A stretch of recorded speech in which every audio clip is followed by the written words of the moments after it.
Welcome to Meganon TV. Morning paper analysis కార్యక్రమానికి స్వాగతం. ఈరోజు ప్రధాన పత్రికల్లోని ప్రధాన అంశాలను చూద్దాం. ముందుగా మనం ఈనాడు దినపత్రికను తీసుకుందాం. ఈనాడు దినపత్రిక తెలంగాణకు సంబంధించి ప్రధానమైన వార్త ఈనాడుకి సంబంధించి ఇచ్చినటువంటి సంగ్రామ భేరి. ఎట్టకేలకు తెలంగాణ రాష్ట్రానికి సంబంధించి స్థానిక ఎన్నికలకు సంబంధించి షెడ్యూల్ అయితే నిన్న విడుదల చేశారు. ఈ సంబంధించినటువంటి రాష్ట్ర ఎన్నికల కమిషన్ రాణి కుముది సోమవారం ఎన్నికల షెడ్యూల్ అయితే విడుదల చేశారు. ఎన్నికల షెడ్యూల్ ప్రకారం ఇక తెలంగాణలో ఇన్నాళ్ళ నుంచి ఎప్పుడెప్పుడని ఎదురు చూస్తున్నటువంటి స్థానిక సంస్థల ఎన్నికలకు సంబంధించి గ్రహణం వీడిందని చెప్పుకోవాలి. ఎందుకంటే స్థానిక సంస్థల ఎన్నికల గురించి ముందు నుంచి కూడా అనేక సార్లు అనేక పర్యాలు దీని గురించి ఎప్పటికప్పుడు అని జరుపుకున్నటువంటి ఎప్పటికప్పుడు ఈ నెలలో సాగుతాయి స్థానిక ఎన్నికలు అని చెప్పుకున్నటువంటి సందర్భాలు అనేకం వచ్చినాయి. అనేక సార్లు దీన్ని వాయిదాల పట్ల మనం చూసాము. ఎట్టకేలకు స్థానిక సంస్థల ఎన్నికలకు సంబంధించి షెడ్యూల్ అయితే నిన్న ఎన్నికల అధికారి రాణి కుముదిని సోమవారం ఎన్నికల షెడ్యూల్ అయితే విడుదల చేయడం జరిగింది. నిన్న ఎట్టకేలకు దీనికి సంబంధించి అక్టోబర్ 9 నుంచి నోటిఫికేషన్ విడుదల కానుంది. ఈ స్థానిక సంస్థల ఎన్నికల వేరు ఎప్పుడైతే మోగిందో నిండించి ఆ క్షణం నుంచే ఎన్నికల కోడ్ అమల్లోకి వచ్చింది. ఎన్నికల కోడ్ అమల్లోకి వచ్చింది కాబట్టి ప్రతిదీ కూడా తెలంగాణ రాష్ట్ర వ్యాప్తంగా ప్రతి విభాగంలో కూడా ఎన్నికల కోడ్ అమల్లో ఉంటుంది. కాబట్టి ఎవరైనా వ్యక్తిగతంగా దాదాపుగా అమౌంట్ క్యారీ చేయాలన్నా డబ్బులు ఏదైనా క్యారీ చేయాలన్నా కూడా 50,000 అంటే 50,000కు మించి ఉండకూడదు. వ్యక్తిగతంగా 50,000 లోపే ఉండాలి. ఎవరైనా 50,000 మించి క్యారీ చేయాలన్నా తీసుకెళ్లాలన్నా దానికి సరైనటువంటి ధృవపత్రాలు మాత్రం చూపించాల్సిన అవకాశం ఉంది. కేవలం ఇది డబ్బు రూపంలోనే కాదు, ప్రతి విషయంలో కూడా ఎన్నికల కోడ్ అమల్లో ఉంది. కాబట్టి చేసేటువంటి జరిగేటువంటి ప్రతి చర్యలు కూడా కొంచెం దానికి సంబంధించి రాజకీయ పార్టీలు కానివ్వండి, సామాన్యులు కానివ్వండి, ఎన్నికల కోడ్ అమలు దృష్టిలో ఉంచుకొని దాదాపుగా దానికి సంబంధించినటువంటి కార్యకలాపాలు ముందుకు సాగే విధంగా చూసుకోవాలి.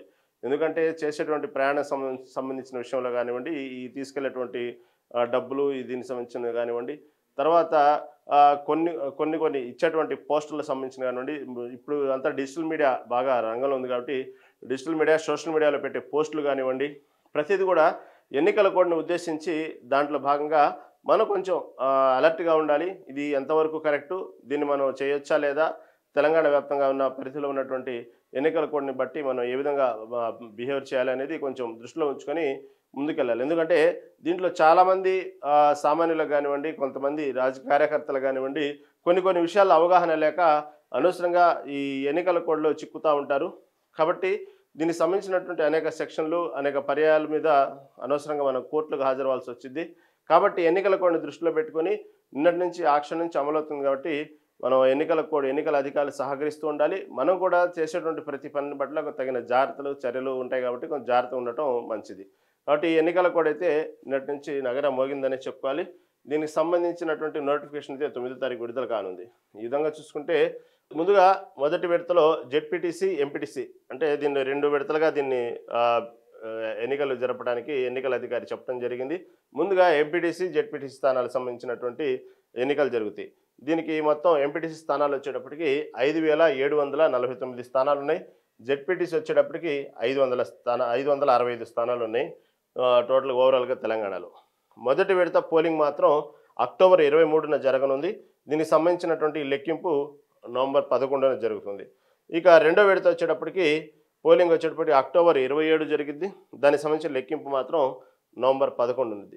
ఈ విధంగా జెడ్పీటీసీ, ఎంపీటీసీ స్థానాలు మొత్తం మీద ఓవరాల్గా ఉన్నటువంటి 5,749 స్థానాలకి ఎంపీటీసీ, అదేవిధంగా జెడ్పీటీసీ 560 స్థానాలకి ఈ విధంగా ఎన్నికలు జరుగుతూ ఉంది.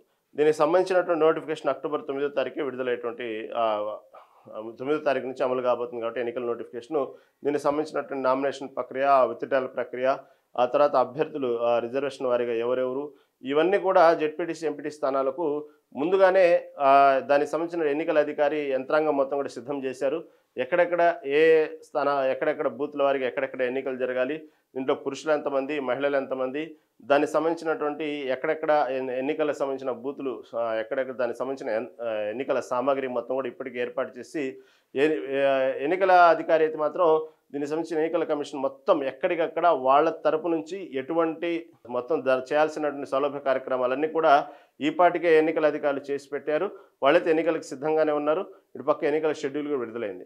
కాబట్టి ఈ ఎంపీటీసీ, జెడ్పీటీసీ స్థానాలకు సంబంధించిన ఎన్నికల సమయంలో ఎప్పుడు నామినేషన్ వేయాలి, ఎప్పుడు విత్డ్రా ఉన్నది, దీనికి సంబంధించినటువంటి ఎన్నికలు ఎప్పుడవుతాయి, కౌంటింగ్ ప్రక్రియ ఎప్పుడు, కౌంటింగ్ రోజు ఫలితాలు, ఇవన్నీ కూడా మొత్తం దానికి సంబంధించిన క్లారిటీ మొత్తం రాణి కుముది నిన్న మొత్తం డీప్గా ఎక్స్ప్లెయిన్ చేయడం జరిగింది ఈ జెడ్పీటీసీ ఎంపీటీసీ స్థానాలకు సంబంధించి.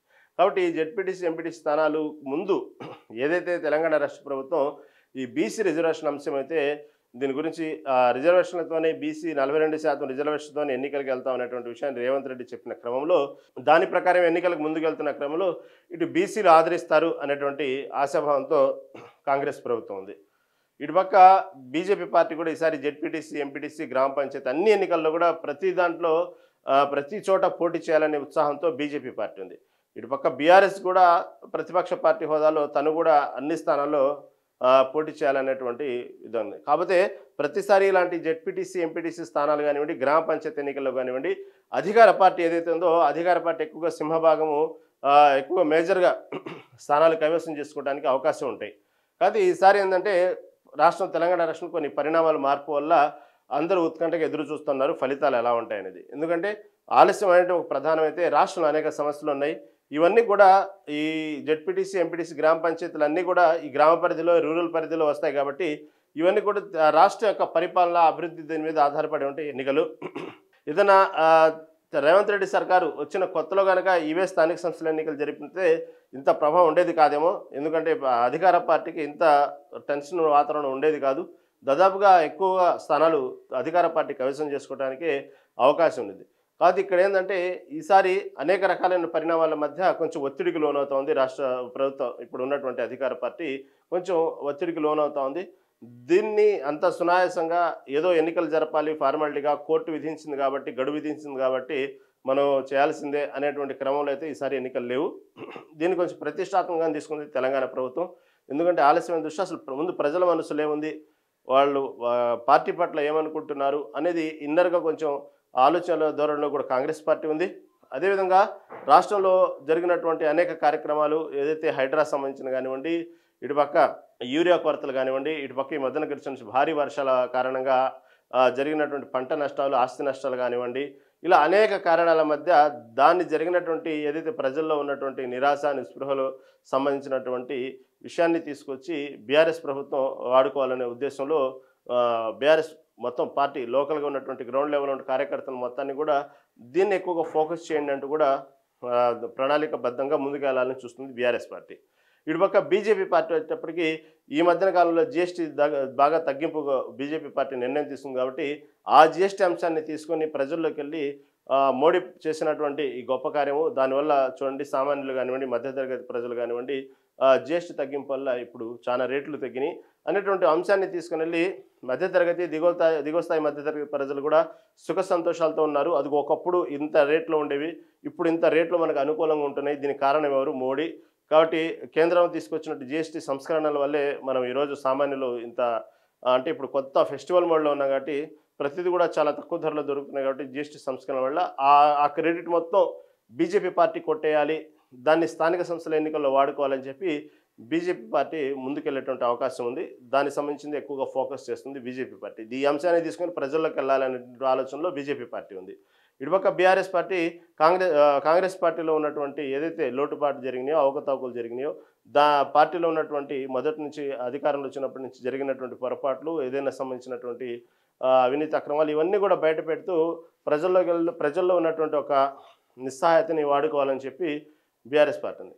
కాంగ్రెస్ పార్టీ వచ్చేటప్పటికి ఇప్పటి వరకు చేసిన అభివృద్ధి కార్యక్రమాలు అభివృద్ధి మంత్రంగా కాంగ్రెస్ పార్టీ ముందుకు వెళ్తూ ఉంది. ఏదైతే ఉచిత బస్సు కానివ్వండి, గ్యాస్ సిలిండర్లు కానివ్వండి, ఇలా ఈ మధ్యన విడుదలైనటువంటి గ్రూప్ 1 సంబంధించిన నోటిఫికేషన్ కానివ్వండి, గతంలో 10 ఏళ్ళు ఉన్నటువంటి బీఆర్ఎస్ పార్టీ ఎప్పుడు ఈ గ్రూప్ 1 సంబంధించినటువంటి నోటిఫికేషన్ విడుదల చేయడం కానీ లేదు. నిరుద్యోగులు చాలా అన్యాయం చేసిందనే భావన.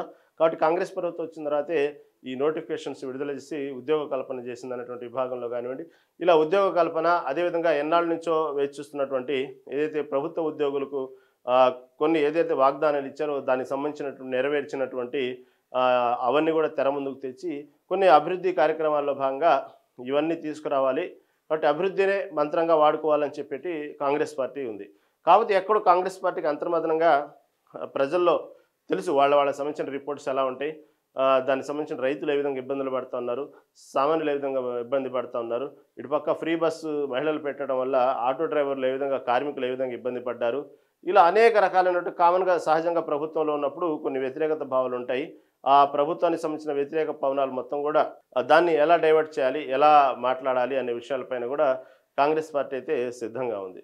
ఎందుకంటే ఆ బాధ్యత మొత్తాన్ని కూడా ఇటుపక్క ఇన్ఛార్జ్ మంత్రులు కానివ్వండి, అక్కడ ఉన్నటువంటి ఎమ్మెల్యేలు, ఆ నియోజకవర్గం ఎమ్మెల్యేలు కానివ్వండి, బాధ్యతలు ఇవ్వడం జరిగింది. ఎవరైతే అభ్యర్థులు నుంచోబెట్టే బాధ్యత కానివ్వండి, గెలిపించుకుని వచ్చే బాధ్యత కానివ్వండి, అంతా కూడా అక్కడ ఇన్ఛార్జి మంత్రులకి, ఆయా స్థానంలో ఉండే ఎమ్మెల్యేలు మొత్తం కూడా కాంగ్రెస్ పార్టీ ఇవ్వడం జరిగింది. దానికి సంబంధించి ఈ ఎన్నైతే లోకల్ స్థానిక సంబంధించినటువంటి ఏదైతే ఉన్నాయో ఈ జెడ్పీటీసీ, ఎంపీటీసీ స్థానాలు ఉన్నాయో అవన్నీ భారీగానే ఎక్కడ నో కాంప్రమైజు, మొత్తం మనమే సాధించాలి అన్నట్టు కాంగ్రెస్ పార్టీ ఒక పక్క ఇన్ఛార్జ్ మంత్రుల్ని, ఎమ్మెల్యేలని మాత్రం గట్టిగా వార్నింగ్ ఇస్తూ ఉంది. ఇటుపక్క బీఆర్ఎస్ కూడా అదేవిధంగా ఈ సమయం మనం పార్టీ మళ్ళీ అధికారంలో రావాలంటే మనకి ఇప్పుడు వేసుకున్నటువంటి ఈ పునాదే గట్టిగా ఉంటేనే మనం నెక్స్ట్ ఎన్నికల్లో మనం మళ్ళీ ప్రభుత్వంలోకి వస్తాము. కాబట్టి దీన్ని ఈ ఎన్నికలు మాత్రం మనం గట్టిగా వాడుకోవాల్సిందే.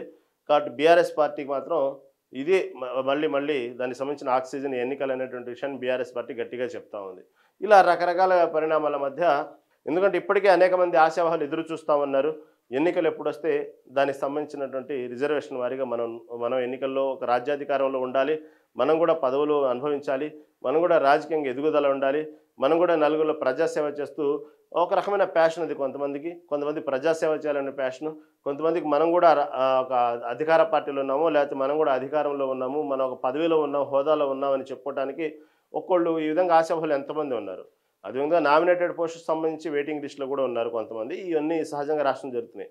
కాబట్టి వీళ్ళకి సంబంధించినటువంటి చూసుకుంటే ఎప్పుడైతే రిజర్వేషన్ అంశం ముందుకు వచ్చిందో, రిజర్వేషన్ వారీగా కొన్ని గ్రామాల్లో ఇప్పటికే అసలు ఎస్సీ సంబంధించినటువంటి, ఎస్టీ సంబంధించినటువంటి, ఈ రిజర్వేషన్కి సంబంధించినటువంటి కొన్ని గ్రామాలైతే అసలు అక్కడ గ్రామం మొత్తం మీదుగా అసలు లేనివంటి గ్రామాలు కూడా ఉన్నాయి. ఆ గ్రామాలు కూడా రిజర్వేషన్ ప్రకటించడం జరిగింది.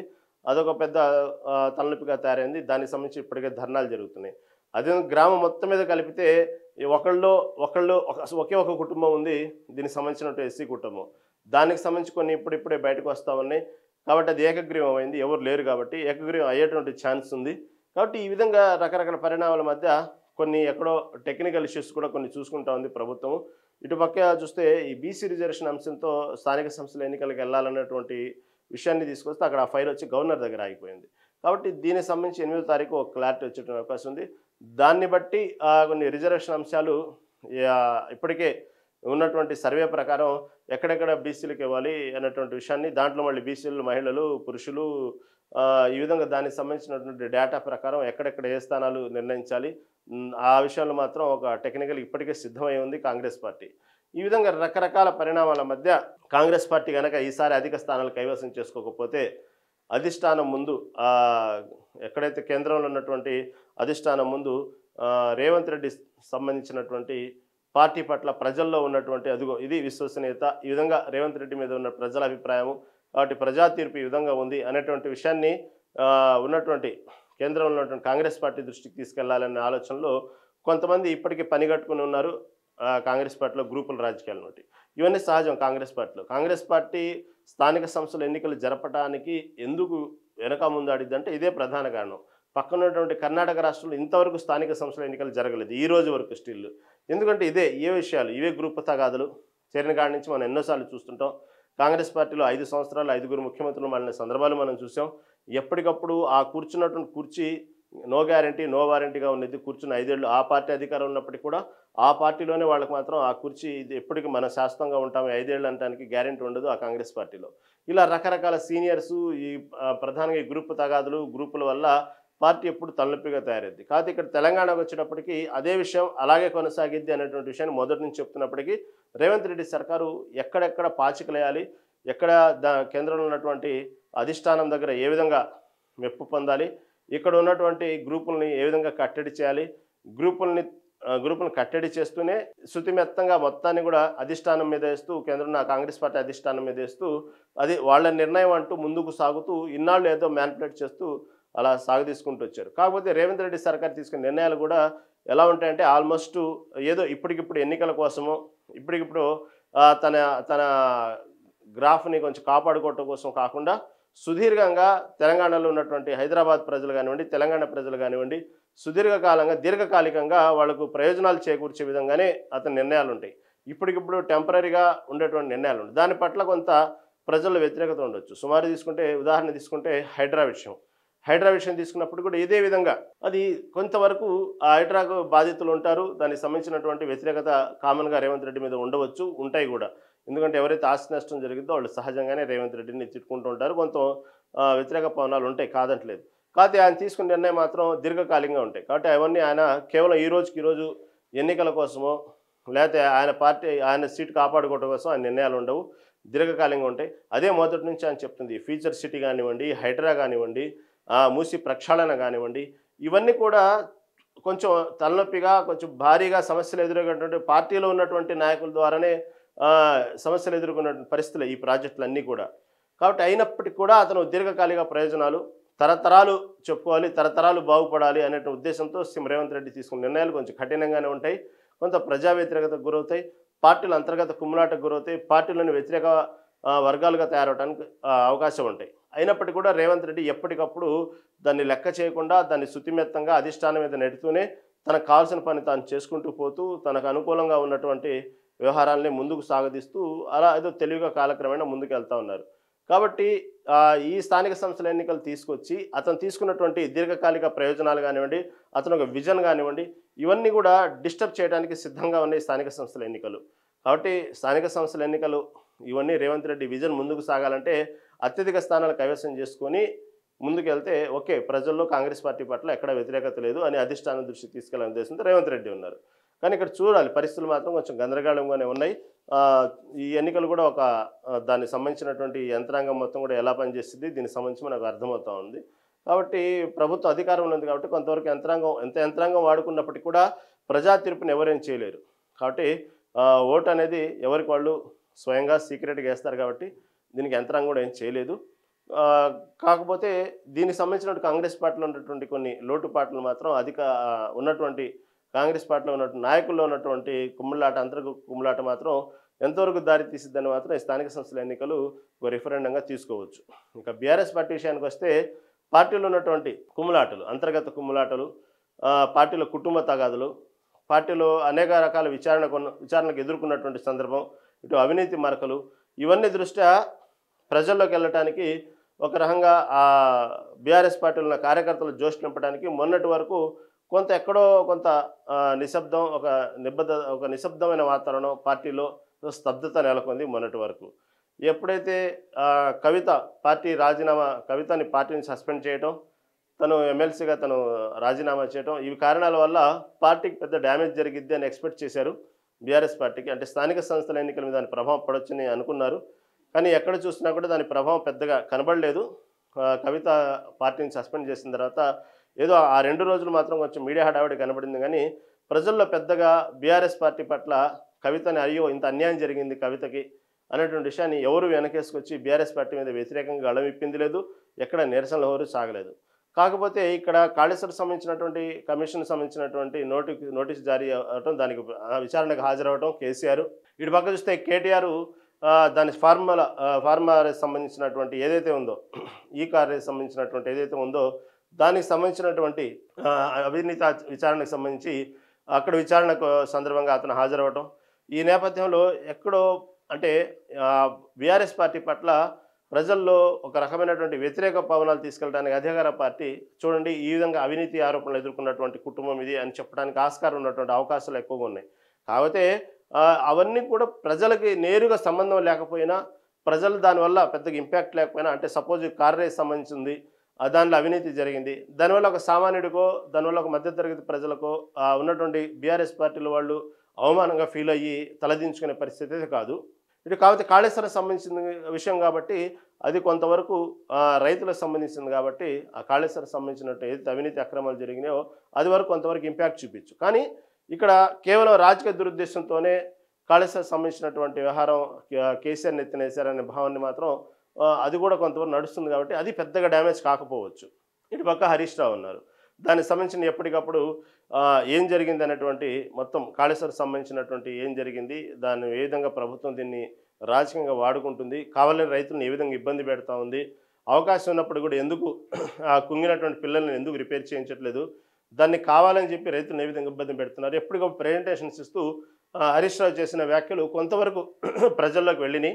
కాబట్టి అది పెద్దగా డ్యామేజ్ కాకపోవచ్చు బీఆర్ఎస్ పార్టీకి. కాకపోతే బీఆర్ఎస్ పార్టీలో ఎక్కడో కొంత పార్టీలు మారిన ఎమ్మెల్యేల వల్ల కానివ్వండి, కొంత పార్టీలో అనుకున్నంత స్థాయిలో కొంచెం కేసీఆర్ వయసు రీత్యా కొంచెం అతను వయోభారం వల్ల కొంతవరకు యాక్టివ్గా లేకపోవటం కానివ్వండి, కేవలం కేటీఆర్ యాక్టివ్గా ఉండటం, ఇటుపక్క హరీష్ రావు సంబంధించి హరీష్ రావు యాక్టివ్గా ఉండటం, అంతర్గతంగా కుటుంబంలో ఉన్నటువంటి కుమ్ములాట వల్ల బీఆర్ఎస్ పార్టీలో కొంతవరకు జోష్ తగ్గింది.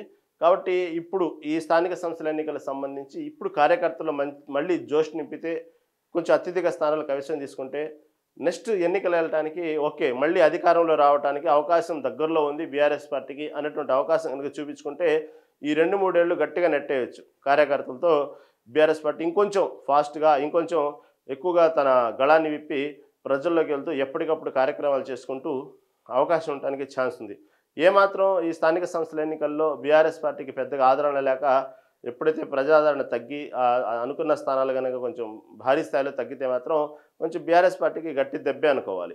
కాబట్టి అందుకని తన పార్టీని పదిలం చేసుకుంటూ తన ఉనికిని కాపాడుకుంటూ మళ్ళీ అధికారంలో రావడం కోసం బీఆర్ఎస్ పార్టీ అయితే గట్టిగానే ప్రయత్నాలు చేస్తోంది. ఇటు పక్క బీజేపీ పార్టీ ఓవరాల్గా తెలంగాణ రాష్ట్రంలో కొన్ని ప్రాంతాల్లోనే దాని ప్రభావం ఉంది, అన్ని చోట్ల బీజేపీ పార్టీ ప్రభావం లేదు.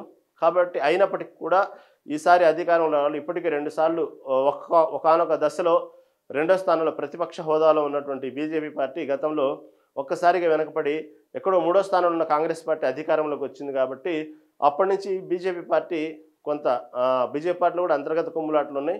అయినప్పటికీ కూడా బీజేపీ పార్టీ పట్ల కొంత మోడీ చరిష్మాతో మంచి ఆదరణ ఉంది. కాబట్టి మన తెలంగాణలో అధికారంలో రావడానికి అవకాశం ఉంది అని అనేటువంటి భావనలో బీజేపీ మొదటి నుంచి ప్రయత్నాలు చేస్తూ ఉంది. గత ఎన్నికల్లోనే అధికార పార్టీలో రాకపోయినప్పటికీ కూడా దాదాపు గట్టి ఫైట్ ఇచ్చేటువంటి ప్రతిపక్ష హోదా వచ్చేటంత అవకాశం ఉంది బండి సంజయ్ సమయంలో. ఆ తర్వాత అనేక కారణాల వల్ల రాజకీయ కారణాల వల్ల కొంతవరకు పార్టీ డ్యామేజ్ అయింది. ఆ తర్వాత మళ్ళీ కొన్ని విషయాల్లో ఇప్పుడిప్పుడు పుంజుకుంటా ఉంది. కాకపోతే ఇప్పుడున్న పరిస్థితుల దృష్టి ఏంటంటే తెలంగాణ రాష్ట్రానికి బీజేపీ అధ్యక్షుడిగా ఉన్న రామచంద్రన్ దానికి సంబంధించినటువంటి ఏదైతే గతంలో బండి సంజయ్ అంతా పబ్లిక్లో ఇన్వాల్వ్మెంట్ అయ్యి అనేక విషయాల మీద స్పందించి తన యొక్క తన మాట్లాడే ధోరణి ఇవన్నీ కూడా అంతగా ఇంపాక్ట్ చూపించట్లేదు. అయినప్పటికీ కూడా కేవలం మోడీ చరిష్మానే వాడుకుంటూ ఇప్పుడున్నటువంటి జిఎస్టీ సంస్కరణలు ఏదైతే ఉన్నాయో ఆ జిఎస్టీ సంస్కరణను ప్రజల్లో తీసుకెళ్ళి బీజేపీ కొంత దాన్ని పాజిటివ్గా మలుచుకోవడానికి ప్రయత్నాలు చేస్తూ ఉంది స్థానిక సంస్థల ఎన్నికలకి. దీనికి సంబంధించి కూడా ఇప్పుడున్నటువంటి బీజేపీ రాష్ట్ర అధ్యక్షుడు ఆధ్వర్యంలో ఇన్ని స్థానాలు కైవసం చేసుకుంది అంటే ఓకే ఇతను అధ్యక్షుని తీసుకున్న తర్వాత బీజేపీ పార్టీ కొంచెం పైప్ లైన్లోకి వచ్చింది, ప్రజల్లో మంచి ఆదరణ ఉంది. కాబట్టి తెలంగాణలో బీజేపీ పార్టీ మంచి పవనాలు వీస్తున్నాయి అనేటువంటి విషయాన్ని తీసుకురావాలని ఆ పార్టీ సంబంధించినటువంటి రాష్ట్ర అధ్యక్షుడు దానికి సంబంధించిన ప్రయత్నాలు ఆయన చేస్తున్నాడు. కాకపోతే బీజేపీలో అందరూ సహకరిస్తారా, ఈ స్థానిక సంస్థల ఎన్నికలను అంత సీరియస్గా తీసుకుంటారా?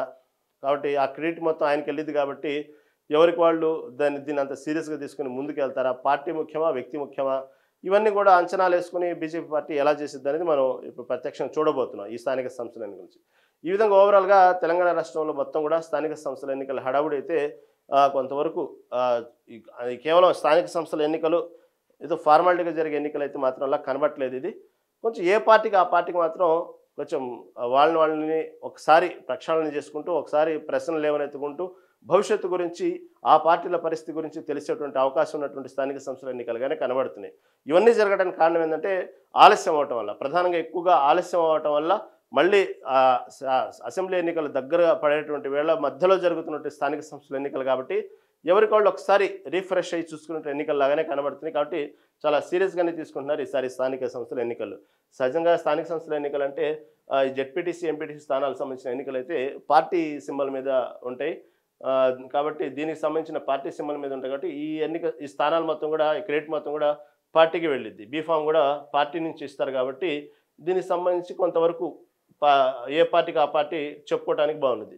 ఇక గ్రామ పంచాయతీ ఎన్నికలు వచ్చేటప్పటికి ఇక్కడ పార్టీకి సంబంధించిన సింబల్స్ ఉండవు, బీఫామ్సే ఉండవు కాబట్టి దీన్ని ఏదో ఒక ఖాతాలు వేస్తూ ఉంటారు. కానీ ఓవరాల్గా కొంత పార్టీ ప్రభావం చెప్పుకుంటారు. కానీ దాని ఆయా వ్యక్తుల బట్టి ఆ గ్రామాల్లో ఉన్నటువంటి వ్యక్తులను బట్టి ఆ చరిష్మాని బట్టి ఆధారపడి ఉంటాయి.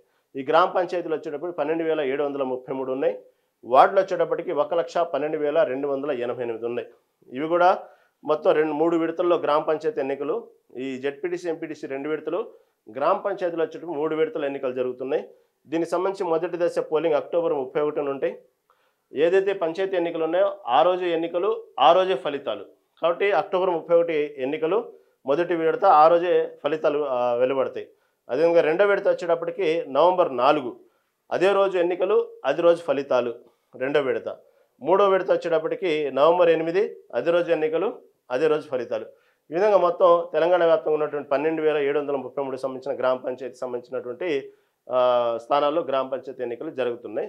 ఈ విధంగా మొత్తం 3 దశలు జరుగుతున్నాయి. ఇది ఓవరాల్గా స్థానిక సంస్థల ఎన్నికలకు సంబంధించినటువంటి తెలంగాణ వ్యాప్తంగా జరుగుతున్నటువంటి జెడ్పీటీసీ ఎంపీటీసీ గ్రామ పంచాయతీ.